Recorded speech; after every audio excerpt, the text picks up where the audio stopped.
Hey everybody, welcome back. This is the Internet Culture Podcast. We got Brody2WD.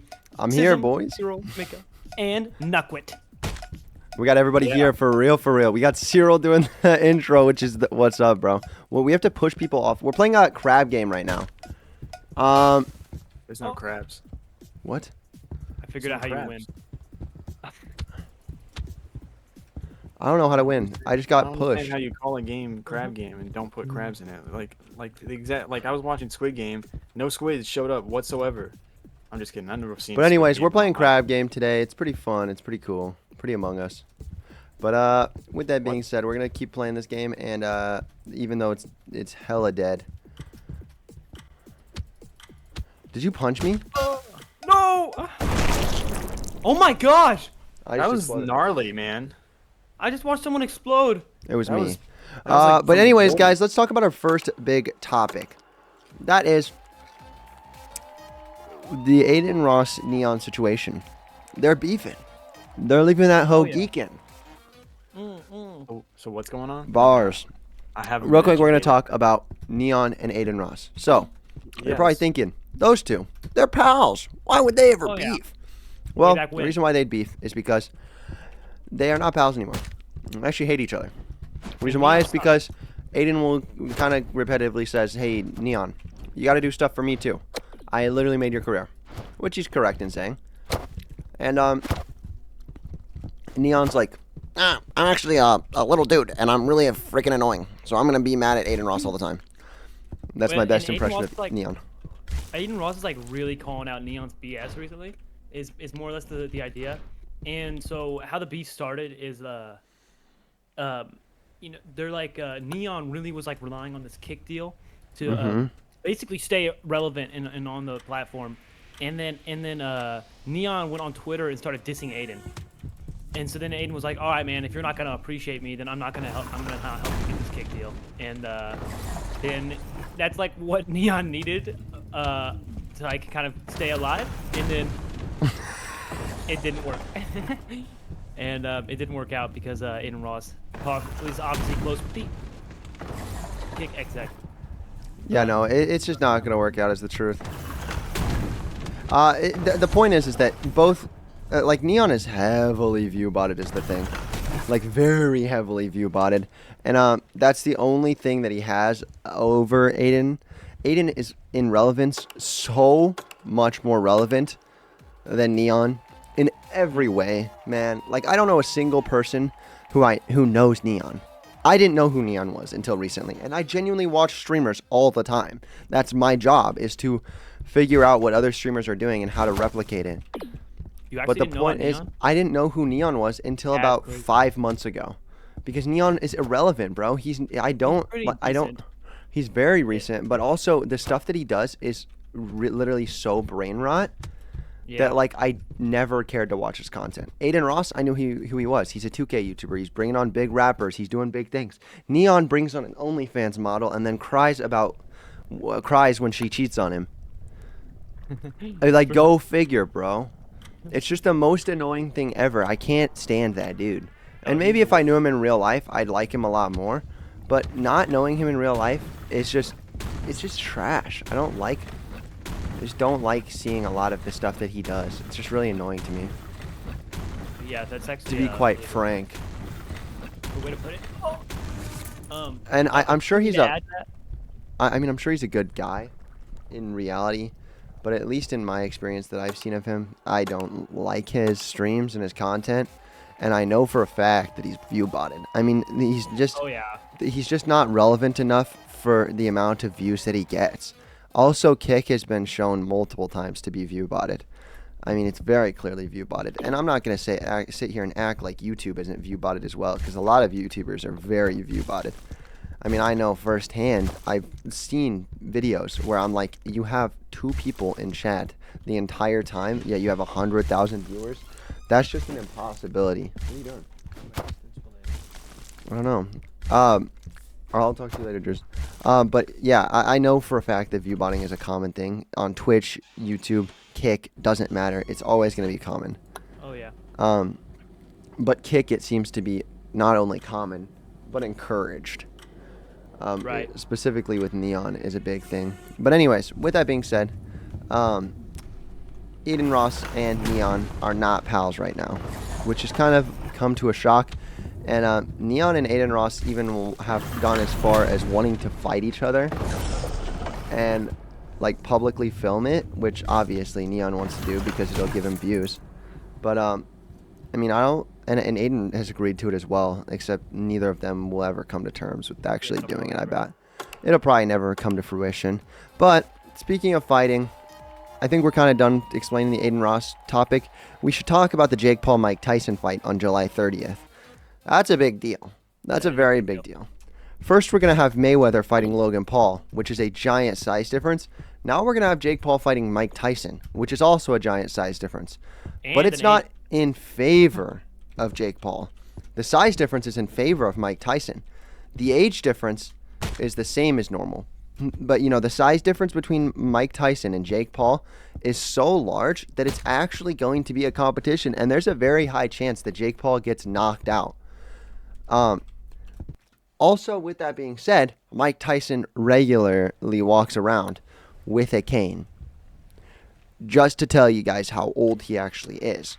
He had a fight against, I can't remember his last name. I don't know why I'm blanking on it. I know his name, but I can't remember it right now. It's Ray, and I can't remember his last name, so I'm just not going to say it. But his name is Ray, and he's another big boxer at the time of Mike Tyson. And they never actually got the rematch, so they did it after retirement. It was a really cool story. It was a really fun fight to watch. Ended in a tie, as most of these things end up being.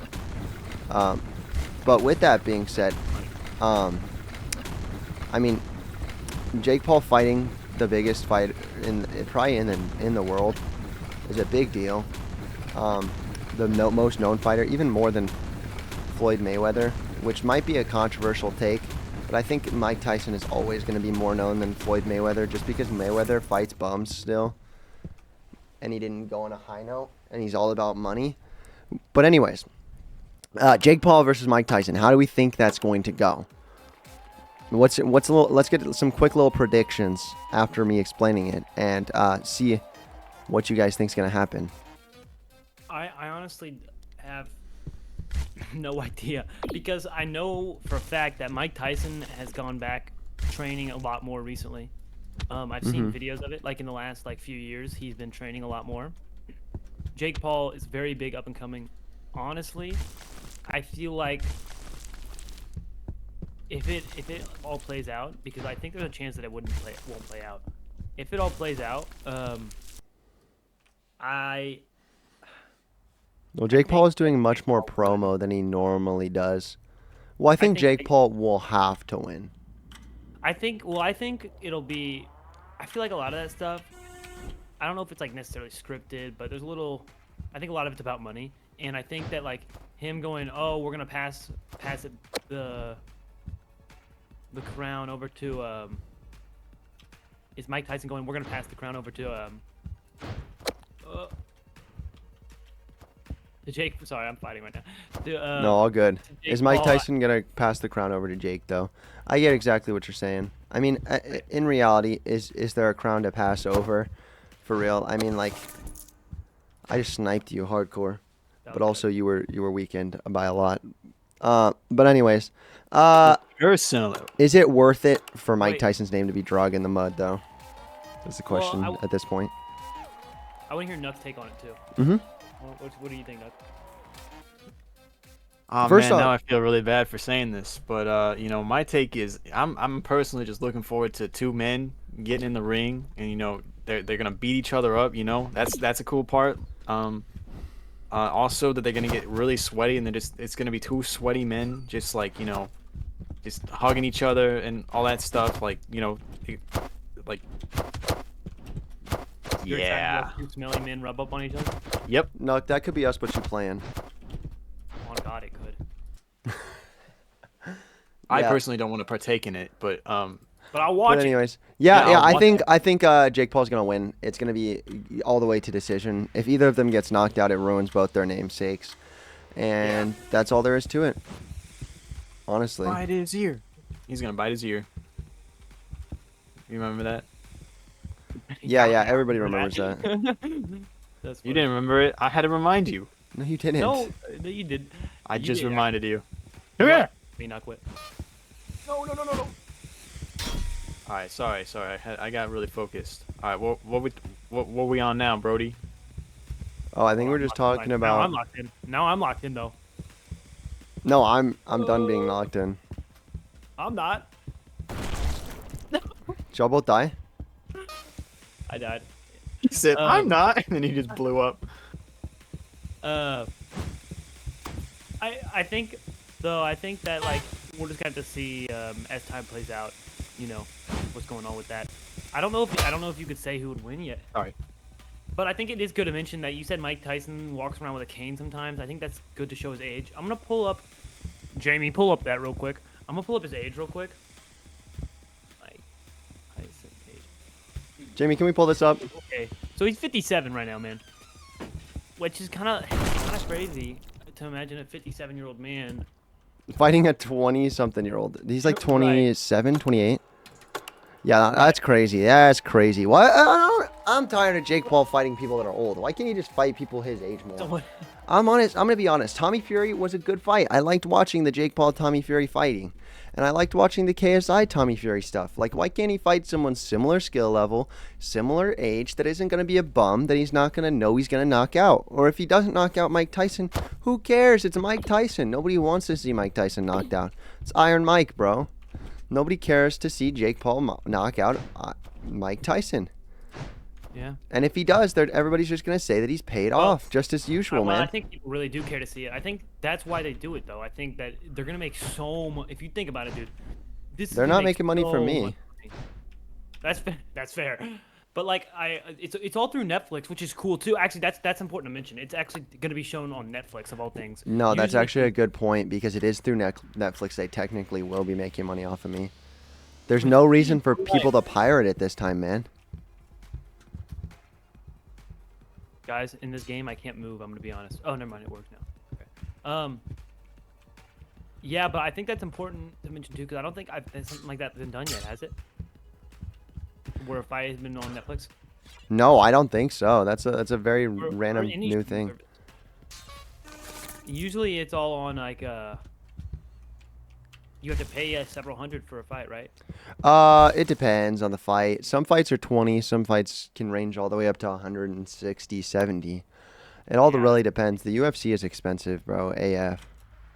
Oh yeah. Just like dodgeball? Yeah, I think so. But anyways, enough on that. I think. Damn. Damn. I think it's time we move on over to our biggest topic, really. This Sneeko versus Jinxie is a big thing that's been popping right now. I had a full video covering it that has been doing really successful, almost about to hit 2,000 views ish. And I think I summed up the preface of this pretty well. Basically, Jinxie and Sneeko filmed the podcast. The podcast was very good, but Sneeko was mad because Jinxie tried to catch him in a lot of things, and it ended up being to the point where, Sneeko got mad at Jinxie. He said, "You're not releasing this because you're a pussy." And Jinxie's like, I didn't say anything. He just didn't say anything. And then released he actually had a policy of not saying anything, basically. But it's important now because the video's actually dropped. Yeah, the video dropped, which, first off, Sneeko, why would you make a video so soon saying it wouldn't drop? But continue, Cyril. In like 5 days since the last podcast or something like that. Yeah, and he's doing it weekly is what it looks like. So it was like, it's kind of crazy that he even said that. But anyways, okay, so if you guys watched the podcast, when we talked about this a little bit off camera, we have a little bit of a take. I do not. I want to start by saying I do not like Sneeko in the slightest. I don't agree. I mean, obviously, I don't hate him because I don't hate anybody, but I don't agree with a lot of his points. I think that he's a very selfish individual, in my opinion. Yes, very selfish and oftentimes hateful. And so I don't necessarily agree with like most of what he says. However, if you watch the podcast, which I think it's definitely worth watching, to any of our viewers right now. Jinxie very much will like take these kind of low blows at Sneeko the entire time. And I want to say also that Sneeko does say some stupid stuff that makes you go like, okay, like come on. But then the thing I don't like is that you kind of watch Jinxie stoop to his level and play the same game, where I would want someone of like Jinxie's stature to almost just unbiasedly interview him. I mean, I'm not gonna lie. Sneeko said at one point during the podcast, he said something along the lines of, "I watched your previous podcast, and it was you sitting there sucking off your fellow people, and when I come onto the podcast, now you're coming at me," which is so true, because when he went and did the podcast previously, it was very much so Jinxie fully sucking off Queso and Moist Critical. And I don't think there's anything wrong with that. He was taking a very unbiased approach and agreeing with a lot of things they said, which I'm totally down with. I mean, you can agree with somebody to any extent. That's awesome, actually, to agree with people, because agreeing helps move things forward. But with that being said, it wasn't fair to agree with someone like Moist Critical, because he has a very general opinion that like a lot of people can agree with, and not agree with someone like Sneeko, because he does not have a very normal opinion according to everyone else. See, for me, I don't know if that's necessarily what it was. It did feel like that with the other podcast. If you haven't watched them, I recommend you do. Because when I watched them, he was very unbiased, and he agreed with most of the things they said, and asked them fair questions. And when Sneeko was on, he did not ask them fair questions. I agree that he didn't ask Sneeko fair questions. I actually only watched Moist Criticals and Sneeko's. I did not watch Queso's, just because I don't watch Queso's, so I don't really have any interest in watching Queso's. I actually watched Queso's because I didn't have any interest in him, and it made me garner interest in him. He's actually a really cool dude. And he's from, I think, Arkansas, which is like right under us, bro. Oh, that's cool. Yeah, it's very cool. I mean, he's literally a Razorback, bro. I have lots of family that went to that college. So it's very cool to see that, because it's a college that I grew up admiring. No, it's nice to see people from like local areas that you oh my gosh, that where you know people or whatever, like just not from like big city, you know. Is it like people coming from like the lowest areas, or not necessarily the lowest areas, but you know, small town hero type stuff. But I want to say that I don't necessarily think that there was something wrong with like when I watched this Sneeko Moist Critical interview, I didn't think he was sucking up to Moist Critical at all. I think that they were just two guys who like enjoyed each other's presence and like just genuinely agreed with each other. I think Jinxie did disagree with Sneeko, and that was the main difference.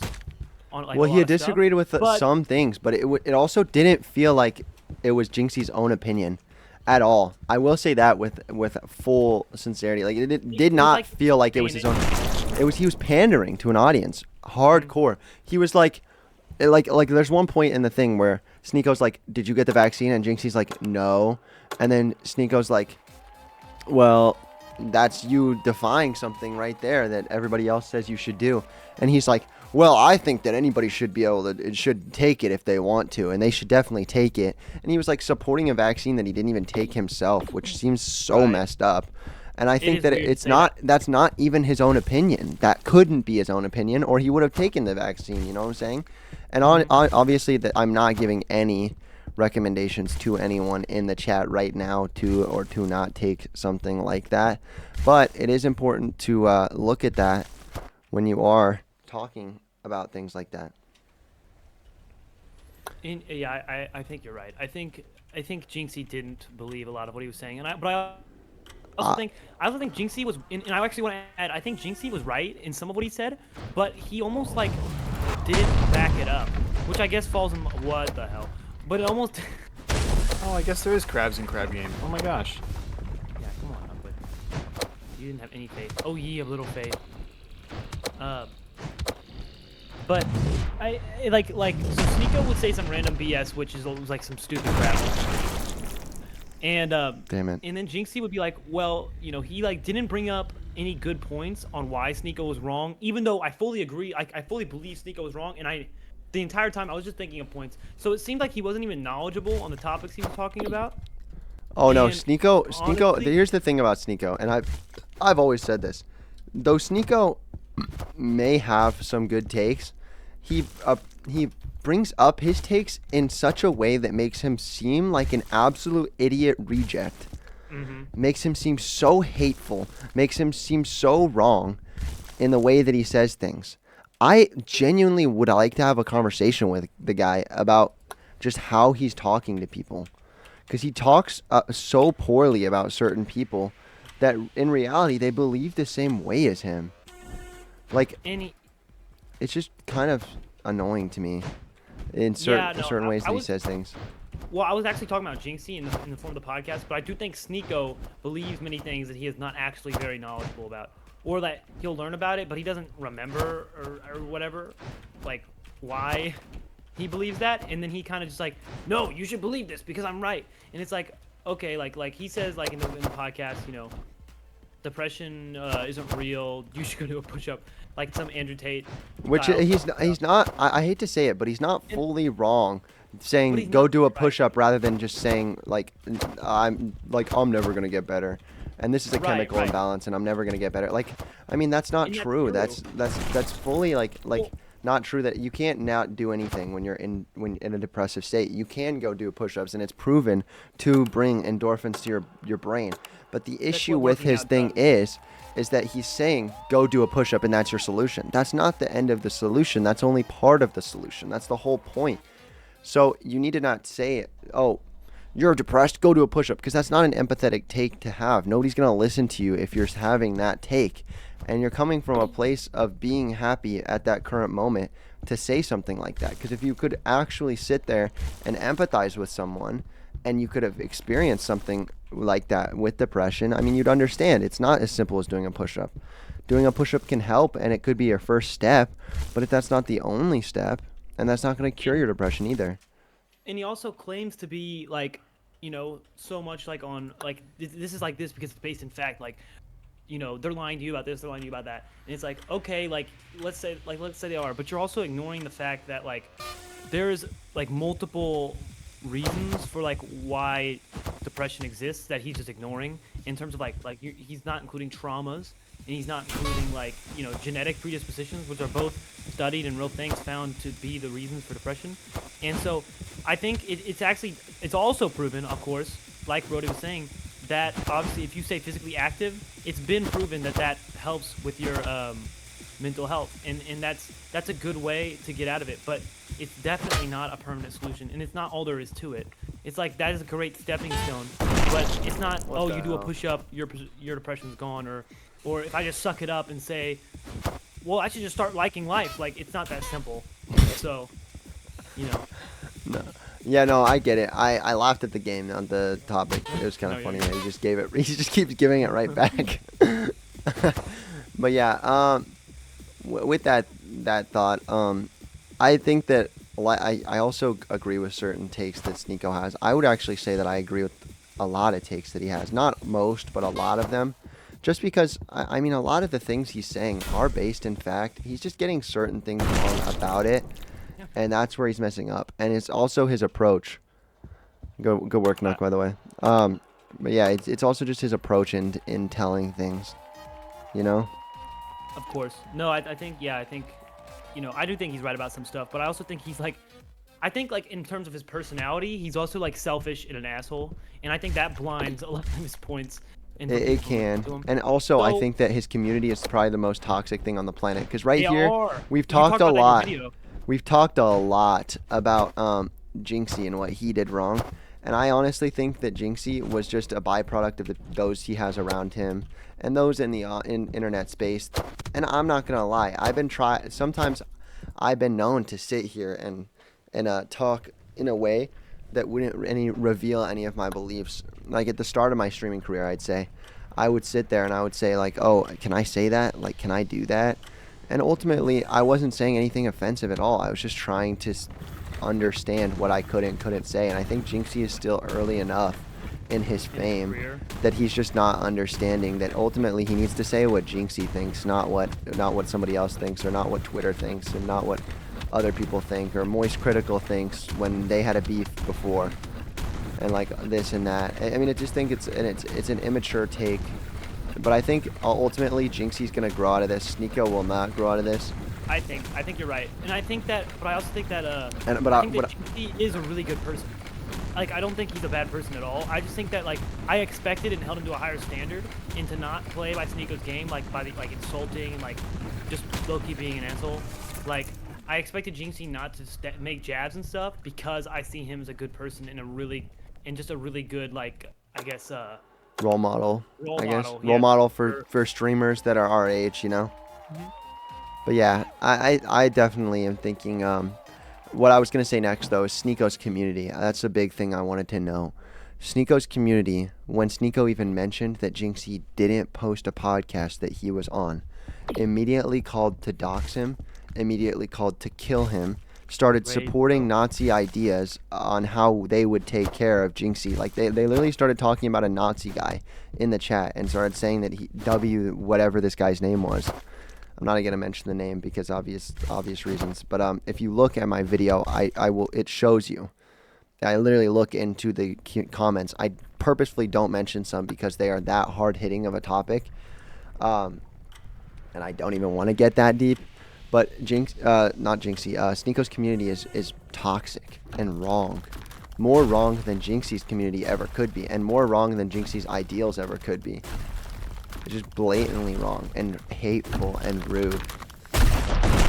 And it makes me think, the amount I have agreed with Sneeko and can say I agree with Sneeko is absolutely null and void when his community is so hateful and calls for the doxing and killing of another streamer when they literally just haven't released a podcast yet. 100%. They didn't know the facts on it at all. So. No, nobody knew the facts on it. Even Sneeko didn't know the facts on it, and he was speaking before he knew. Jinxie just hadn't released the episode yet. He wasn't doing anything wrong. I agree. Nuckley, what's your take on that? I don't know. I didn't really pick up the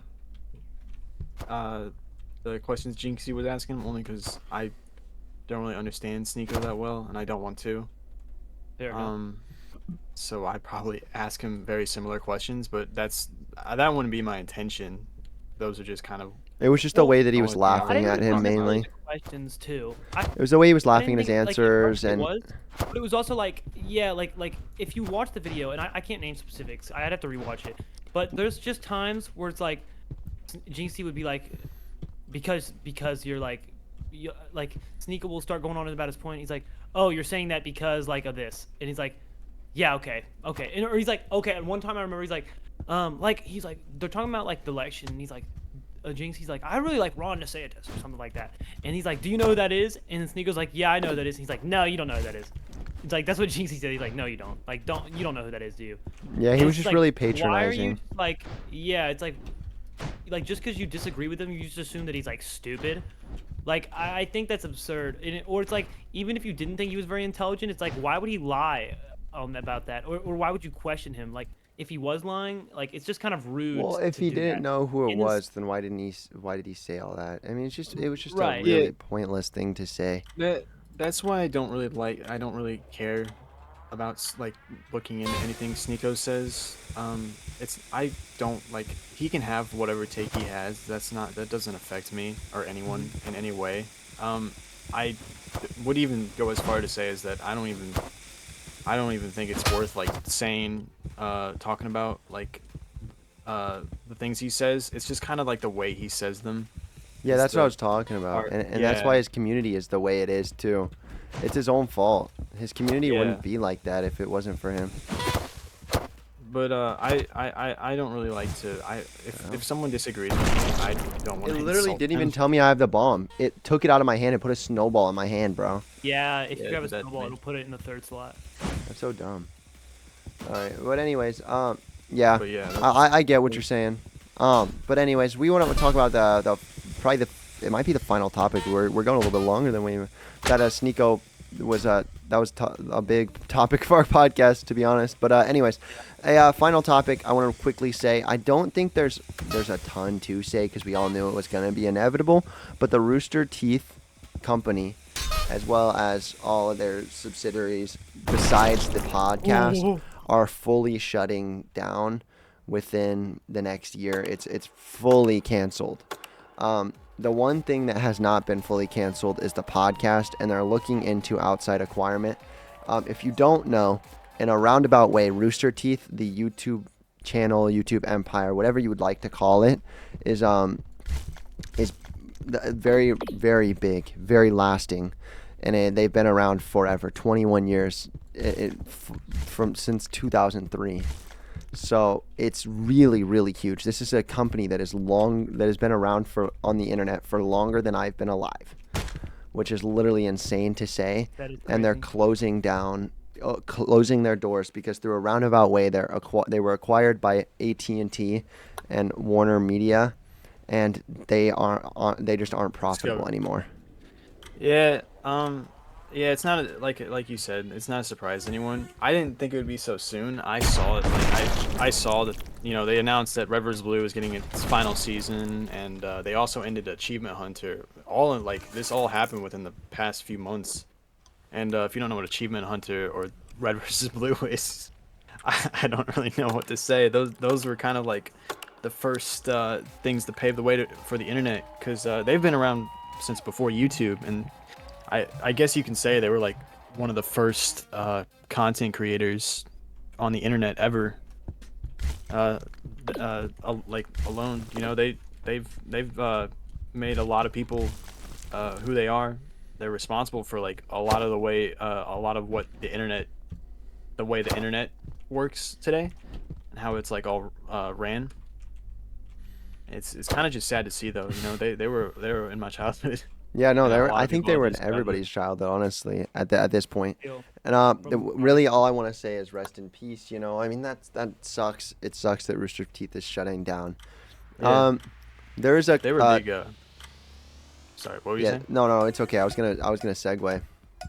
Oh no, they were a big part of my. They were part of my childhood. Like, I would say that they've inspired a lot of people. Me, like, I don't want to make it about me, but like, I actually I wanted to bring up the fact that talk about like how like I hope the employees there, because they're all hardworking, very talented people, obviously.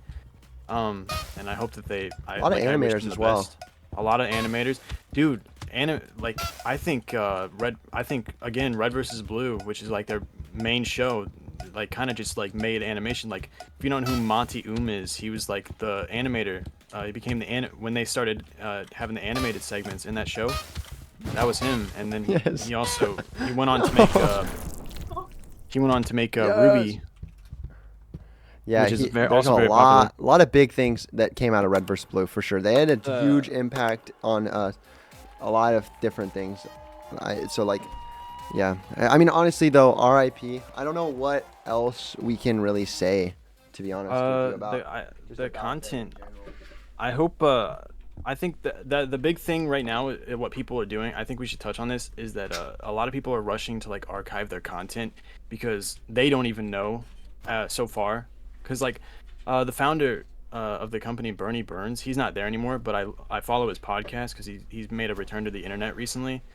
Yeah, he went in depth about it. He's also a really cool dude. Yeah, he's a really talented, creative, cool dude that a lot of people, myself included, look up to the point where like I want to start my own Rooster Teeth. That's like a big dream of mine, but I don't think it would work today. That's getting off topic though. Maybe no, quit. We should talk about your dream a little bit. I mean, I think it genuinely could work, dude. We just have to figure out a way to make it work, Yeah, you can make it work in today's landscape, I think, for sure. You just have to make it in a different way. I mean, there's always a chance for the next Rooster Teeth to take over. I mean, think about like Mr. Beast. Mr. Beast is the Rooster Teeth of our time in a certain sense. He's made a media empire in a very similar way that they have. His media empire is just the current state of that. I meant more. Rooster Teeth though is like, it's not just one person. There's so many talented, creative as well, names behind that. I know that, but Mr. Beast is like, they all get together to work on Mr. Beast. Rooster Teeth was like, there were multiple flagship things by the end of their peak that were going on. But like that's how Mr. Beast is too now. Like, I mean, with Mr. Beast Reacts, Mr. Beast Gaming, Mr. Beast, etc. There's so many different things with him. But Philanthropy I is a think it's big like one too. Rooster Teeth is like bigger as a company, but I think that like what Brody's saying is that like They're you the could like yeah no they're like a modern like type, I guess, like similar. Yeah. Even if they're not the same. But like I think there's like one that I used to watch. I know it's a lot different than Rooster Teeth, but it's like Normal Boots. It was Normal like Boots? it's like a yeah. Did you ever guys ever watch like know about Normal Boots? It's like That a sounds I really didn't know familiar. much about it, no. so But it's like a YouTuber like collective group, and they became a company, and like it like they were able to like produce a lot more. And I think like more or less what you're saying is that you would love to have your own like company where you could like have projects with multiple people working on them, like and doing their own things. Is that what you're saying? Well, there's more to it than Rooster Teeth. It's a lot of people kind of let go of this fact just because they stopped. That's what also why they started losing fans is because they stopped being they started coming off more corporate.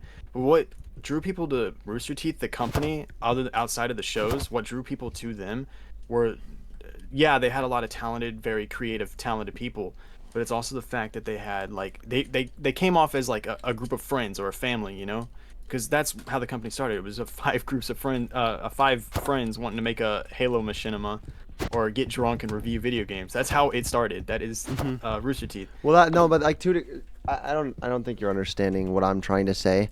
So I'll leave this topic. But yeah, I I just hope the content, because that's the big debate right now, is that they people are hoping that they don't end up like Machinima, because Machinima, when they got shut down, well, through the all their Wayback content Machine, got scrubbed. most things are gonna be already archived. You know what that is, right? Yeah, I know what the Wayback Okay, Machine. sweet. It's Yeah, just so it's not always accurate though. You know? no, it's not always fully accurate, but in a company like this where it's always been so huge, I mean, I'm sure somebody's backed that up at some point. I mean, you know how it works as well. Then somebody has to personally back it up, kind of. Yeah. Yeah. So I mean, through somehow it's going to work, and so we're gonna still have access to most of their stuff, which is a good deal, you know, obvious reasons. Yeah. Yeah, just I wish them the best though. It's actually kind of heartbreaking. It's a little bit. It's sad. It's sad to see. Oh, for sure. Nothing lasts forever though. You know, that's a. Yeah, I mean, I fact of think it honestly makes it even more cool what they did and how they did it now that we know that they're gone. Like, I mean, sometimes things having a definite end makes things so much cooler. I think that's why I was drawn to Avatar so hardcore for a long time. It's just because it did have an end. There's a start and end to something like Avatar: The Last That's true. Airbender. I mean, there's no way you can go on with the story of Aang after the point of which it ended. There was nothing else to do. There was one very obvious story from the start of season 1 to the end of season 4. No, but that's the next Avatar entirely. That's not Aang's story. That's a different story entirely, which I like. Or something like Star Wars, where Anakin, it's the story of Anakin. All 6 episodes are the story of Anakin. And they make these side things in the sequels that no one actually cares about and everybody thinks are trash. And the reason why is because it's not that story. It's not the story that already had a start and an end. And I think it's a good end to the story of Rooster Teeth. Absolutely. It's a great end to the story of Rooster Teeth, and I hope that their podcast still stays because that's an important thing. And I mean, that doesn't really have to have a start and an end for a podcast. Well, except for this podcast that has to end here soon. But podcasts really don't need to have a start and an end. So Right. In terms of like how long their continuation is. Not like specific episodes, obviously. Like you were saying. But I have some news. Yo. Since we're all sharing. I had your arm? some news. Yeah. I cut open my arm on a sink at work. Everybody. Yeah, he did. Yeah, can't really do anything with my arm for the next 9 days. Workers' comp finna have a field day. But we getting that workers' comp, baby. I ain't pay for none of it. So, you know. Yeah, I mean, it's not like you purposely got injured. It's a good thing that Dutch Bros is a good company and offers things like that. No, I'm thankful. Although, I hope they work on rounding their sinks and making them less sharp. Oh, yeah, for sure. Because in a perfect world, you wouldn't be hurt at all. Right, but I'm glad that I'm getting the cup. Yeah, so, This video is brought to you by Dutch Bros. Sorry. It honestly is, bro. That's where I buy most of my equipment because of their paychecks, man. Think about it. It is brought to you by. In a certain sense, I just am gaining. I'm just not. They're not sponsoring me. I'm just sponsored by working for them. Damn it, bro. I couldn't. Well, they shafted me, bro. The thing was so far away. Brody, shafted. You share anything about your life? Dune 2 is an absolute masterpiece. If you haven't gotten to see Dune 2, I don't know much I can add to it. It's a great show, great movie. You should watch it. Dune 1, Dune 2. I'm going to buy the books. I'm going to read the books. I've decided this. I can't wait another freaking 3 years for the next movie to come out. It's so good. If you watch Dune 1 and you think it's boring, watch Dune 2, and you will not be bored 1 second, bro. You will literally piss yourself in your seat. Not kidding, bro. The first one kind of builds up to the second one, and that's why it does hardcore. And the reason why is because it's one book, you know? Right. It's one book. It's not. It's all about the story of Dune. It's not about the story of other things. It's about the first book, the first thing. That's the important thing. And is it like Maze Runner? It's not like Maze Runner. No. That's what the trailers. I don't know, man. The trailers look like the Scorch Trials, but okay, I'll believe you. No, actually, the big thing about Dune 2 is that Star Wars is a ripoff of Dune. Really? A lot of people don't know that, but George Lucas very clearly got inspiration from Dune 2. And Dune came out before? Dune came out about 10 to 15 years before Star Wars. Wow, okay. Yeah, big thing. Big deal, actually. A lot of people are saying, what the heck? Dune is just such a ripoff of Star Wars. The point is, though, it's a movie about the stars. Everything's different about it.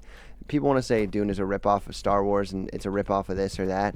Dune was the one that started all this stuff, man. I mean, but Dune... They're both different enough. Yeah, and they're different enough. They're very different. I watch Star Wars and I take a lot out of it. Yeah. I watch Dune and I take a lot out of it. But Dune, this specific movie, has been such a film masterpiece. I'm not going to lie. It is so freaking good, man. It is very, very good. You don't like Dune because of Timothy, but you're saying it with a Y. You're not even spelling his name right. Are you talking about me? No, not you. Cheese. Oh. Cheese said he doesn't like Dune because of Timothy. Damn it! What am I? Yeah, why? It's Timothy with 2 E's at the end. But yeah. I don't like Timothy Chalamet because he took Kylie Jenner from Travis Scott. Dude, I love Timothy Chalamet though. He's a really cool dude. He's actually probably my new man crush. Justin Bieber hasn't posted a song in a while, so he's probably my new one. We also have a similar haircut, and I didn't even know that until I watched Dune. Oh, you and Timothy? Yeah, we both have the middle part, man. I have to support the fellow middle parters right now. And it's trying time. In these trying times for middle parters. These are trying times for middle parters. We have Lil Huddy and Timothy Chalamet. Oh gosh, dude. But yeah, we also have Harry Styles, I guess. Oh, I guess. Who? He's a middle parter? He used to be. I think he's a side parter now. But anyways, yeah, that's what I wanted to end the podcast on. Also, Matt Rife sucks off dudes, according to Alpha Code 799. That's not fact. See you beat-ups later. That is alleged.